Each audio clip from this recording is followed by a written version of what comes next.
Update. Am I the a-hole for taking my children away from their grandparents after my husband died?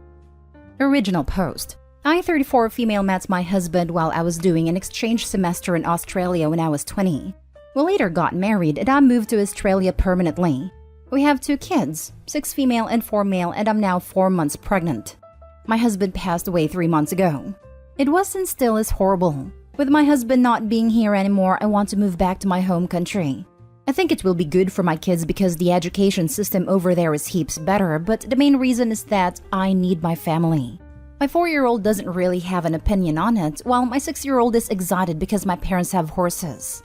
Here in Australia, my husband's parents look after our kids Monday to Friday as my husband and I both had full-time jobs. So obviously they are close. Mother-in-law and father-in-law are very attached to the kids and love being grandparents. Last weekend, I broke the news to them. I didn't expect them to be happy, but I was hoping they'd understand. They didn't. It was ugly. They asked me how dare I take away their grandchildren after they lost their only son. They said my husband would be disappointed and he would want his children to grow up in Australia.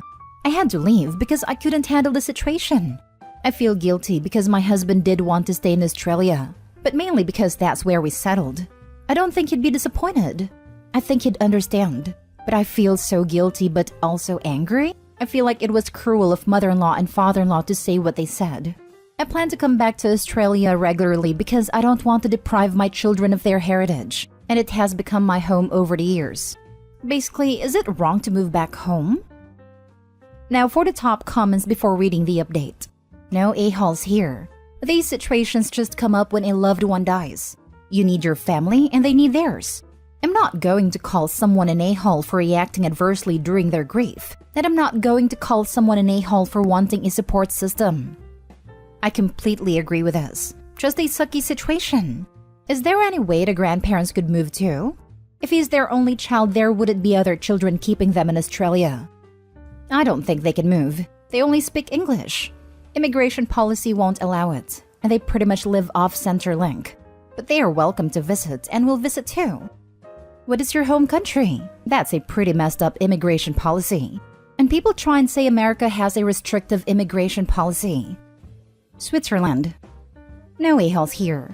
Everyone is grieving now and all of you have valid emotions. They lost their son and now they're losing their grandchildren. You lost your husband and now you're alone in a foreign land.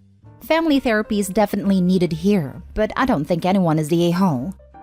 They're not losing their grandchildren. They're going to have a similar relationship to them as Opie's parents have had until now, as long as they come to their senses and apologize for the awful way they chose to treat Opie. Grandparents are not owed any relationship with grandchildren, especially not if they've lost that privilege with the sort of behavior they've displayed. Considering that the grandparents have been watching the children from Monday through Friday every day, to say that they are not owed a relationship is wrong. And legally, it is not true if the grandparents have been such a consistent and stable force in the kids' lives. The mother also doesn't seem overly concerned in how the kids will handle being removed from their grandparents who they see every day. No a-holes here. I hesitate to pass judgments because this is such a rough and hard situation for you as a parent. But I will say this. Please keep in mind that your children have been raised with your husband's parents as a constant fixture in their life.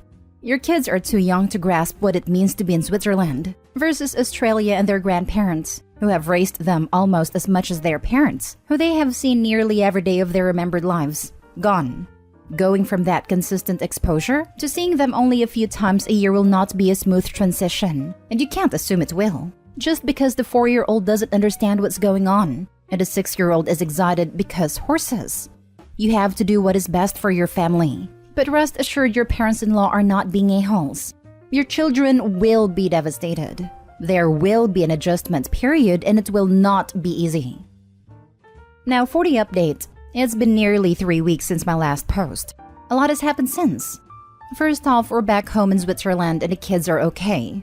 As planned, we moved in with my family. The kids are bonding with their grandparents and cousins and the animals. They're set up for therapy, as I am. The events leading up to this, I went back to my in-laws to explain my side of the story.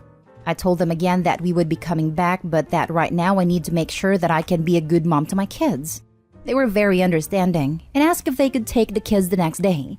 I agreed and dropped them off. However, pickup didn't go as planned. The kids weren't ready, and father-in-law told me that they decided it would be best for everyone if they stayed with them for a while, as I was clearly unstable. There was screaming, tears, threats, and lots of ugly things were said. I called my lawyer, who told me to call the police. Luckily, it didn't came to that, and they gave me back the kids. But honestly, that was it for me. Trust gone. I booked flights for us and arranged what I could in such a limited time span. I told my in-laws that they had seriously hurt my trust, and that I would need time to think what this means for the future. They were allowed to say goodbye to the kids in person. We arrived at home on Monday. The kids already video called my in-laws, as I want to make it as easy as possible for them to transition. I am very hurt and disappointed that it had to end this way, but also hopeful for the future. Right now, I'm enjoying to get pampered by my mom, who's very excited to be part of this pregnancy. In the future, I'll try and rekindle the relationship with my in-laws. Hey, as a fellow Swiss, I'm glad you made it back safely. I'm sorry about how it all played out, but it seems like you made a right choice. Thank you. Speaking as an Australian on welfare, you made a right choice. You now know what their plan was: to try and act as if you were mentally unstable and take your kids from you, possibly sticking you in a psych ward to cement their position. I'd be frank with them and say you don't plan on going back now until you get over their complete betrayal and trying to kidnap your children. That you had thought they were going to make it easy to keep the kids in their lives, but they made sure that is not going to be an easy thing. You're now surrounded by the people you can trust, and I suggest staying there and healing until you feel like you want to go back to Australia. I'm afraid you're right. I just feel bad for my kids. Kids are resilient, and as long as you monitor those calls so the in-laws don't try and manipulate them, you should be good. The kids probably love being in a new wonderful country. Will find it amazing and will be too busy learning the language and trying new things to miss Australia too much. I'm in Sydney, Australia, and with the quarantine only just lifting, it's not much fun here right now. You would have experienced this while still here, so they already had a separation from their friends. This is just extending it. They can still get online and catch up with them. Don't go back. They will try it again. You're probably right, unfortunately. My heart just breaks for the children, as this means they probably won't see their grandparents again. I had a set of grandparents I very rarely saw because it wasn't safe for me to do so. I didn't understand when I was younger, but I do now. My mom always just explained to me in age-appropriate terms. Your children will understand, and if you're comfortable with them having regular video calls, etc., then there's no reason they can't develop a relationship that way. Now, for the last story. Am I the a-hole for making a scene when I found out my sister put my niece up for adoption when she had her son? Plus updates. Original post. My sister had a second child and we were all thrilled for her. She lives a few states over and we haven't seen her this last year. She had one child 2 years ago with her boyfriend and the other one was born last month. Yesterday we had a family Zoom meeting to see the baby and to say hi to my other nibbling. We get on, family starts to load in. Everyone is basically there thrilled to see the baby. We get to meet her new baby boy. After a bit, I asked to see my niece as well. My sister got quiet and very quietly said she doesn't have her. My aunt questioned this, and I was also confused. After a few minutes, my sister said that in the beginning of January, she put her daughter up for a closed adoption because she couldn't care for 2 kids. Everyone lost it. The whole Zoom was a mess. We didn't know. We never got to say goodbye. She didn't have to do this because any of us would have taken my niece. Heck, I could have taken her. I've had multiple miscarriages/fertility issues, and although I am currently pregnant, I am stable, owning a home and have the resources to have taken a toddler, as well as have my baby. Important, my sister has always also said she wanted to be a boy mom. I lost it. I called my sister a narcissistic witch. I asked her when she'd get bored of the new baby and get rid of that one too. I asked her how the heck she could do this without reaching out to family. I know my sister, and I know deep down she just didn't want a daughter. She was depressed when she found out she was having a girl, but thrilled for this entire recent pregnancy. I called her a monster for making children she didn't want to care for, like they were a novelty. I said some other things too. At this point, my grandmother is a complete mess and says her chest hurts, so I stop. My aunt who is with my grandmother goes to help her and turns off the camera. My grandmother ended up having a panic attack that they thought was a heart attack at first. I am so glad she is okay. My sister has since cut off all contact from the entire family. My father is angry with me for blowing up. I was the only one who did, and says that I pushed her away. He said he could have tried to convince her to reverse it, but my verbal lashing completely ruined any chance of getting my niece back. I don't think he understands what a close adoption means. Also, adoption takes a minute, so for her to have it completed by January makes me feel this process was in place for a while. I don't think there's any chance of seeing my niece again when the mother and father both signed her to be adopted. He's mad at me because now he lost his granddaughter and is afraid he'll never know his grandson. My dad thinks I'm an A for freaking out and nearly giving my grandmother a heart attack. I'm feeling guilty that my grandmother had such an extreme reaction, but I feel that's more because she lost her great-granddaughter. Now for the top comments before reading the updates. Not the a-hole. For a moment, I misread it and thought she put up the newest baby for adoption, which if she was worried about being able to support 2 children, I would have understood. Though with her knowing you are interested in adoption, I would have thought she was a little bit of an A. However, after realizing that instead, she adopted out her 2-year-old, I'm just utterly sickened and stunned. I have memories from being 2 years old, so this is a child who is aware enough to remember her parents and other family. This is a child who loved them unconditionally, who understood what love is. I'm just so sick at the thought of this.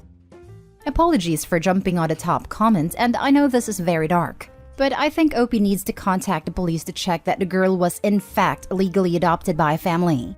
I have trouble believing a social worker or any legit agency would allow this without question, /therapy/intervention or even contacting family. My fear is that the sister did this under the table, to people who were not vetted or could be traffickers, or worse, like Kaylee Anthony was supposedly with a babysitter. A closed adoption sounds like a great excuse as to why no one will ever see Denise again and have no way of knowing it, checking up on if she was safe. Also, is the boyfriend okay? Or is it possible he's mistreating her and pushed her to do this? Honestly, that's my fear too. Was this child actually adopted out? Does the boyfriend know? I would also get someone else's verification. Not the a-hole. I think this is one of the worst things I've ever seen on Reddit. I just can't get my head around it. OP, I suspect your dad was taking it out on you because you were there and your sister wasn't. Unfair, but your dad is just as blindsided as you are, so hopefully can be forgiven for his extreme reaction. The only comfort I can think to take is that if your sister really didn't love her daughter, hopefully your niece has been placed with a family who will, and will have a better childhood as a result. But I'm so very sorry that wasn't with you. I'm honestly surprised that the authorities allowed a child to be ripped away from its wider family like this. It would be very traumatic. Did she lie and tell them there was no one willing to take the child or stay in its life? And if so, does that have any effect? I would speak to a family lawyer if I was you, even if it confirms that there is nothing that can be done. Unfortunately, no system would be able to intervene in this if the sister's story is correct. There's no authority able to be established by a CPS agency because it sounds like it was done through private adoption, not because of any involvement with the system, which would have offered much more protection for keeping the child placed with the family. Relative rights are unfortunately still pretty minimal, and parents have the right to do this without any family say, outside dependencies at least where practice. I work in the system and have seen some things, but I wholeheartedly agree this is one of the most heartbreaking things I've heard. That poor girl. Edit. OP, I'd encourage you to also contact your local child welfare office no matter if this was done legally. To me, this indicates some possible untreated mental health concerns that she may need to support with to keep the youngest child safe. Even though CPS is stretched thin, I think this is one case that they should check up on and verify that the children, both girl and boy, are safe and okay. I mean, as dark as it is, for all the family knows they could have unalived the girl. Getting assurance that the girl is okay is absolutely within their rights. Maybe not CPS, but if they have the resources, a private investigator, or police even. This is such a wild thing. OP needs to make sure the daughter is safe. Now for the first update. I've contacted local CPS for my sister's area, local courts, and I have a lawyer looking into it for me, starting tomorrow as I just obtain him. Thank you for the helpful comments pointing out the issues with this. Especially thank you to those in social work who reached out to me privately. I didn't realize how many options I had to fight this or see if it was legit.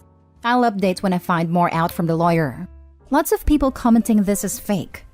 I really wish it was. This has been a nightmare. Thank you again to those with helpful suggestions and feedback. Final update. I am pursuing legal custody and due to this I will not be providing any more updates. My lawyer recommended this. The kids come first. But I can say a few things. They found her. The adoption process started a year ago in silence as a private rehoming. It was explained to me that we could fight it as they skipped steps in the process. My sister told them she had no family / the family she does have is harmful. There was mistreatment in our mother's side, but they are long dead now. There's an open investigation into my sister already for her son because of the way she surrendered custody of her daughter. I'm going to temporarily move into an apartment in that area so I am close by in case CPS takes custody of my nephew. It was explained that this was the only way I could actively fight for custody, by being available and close.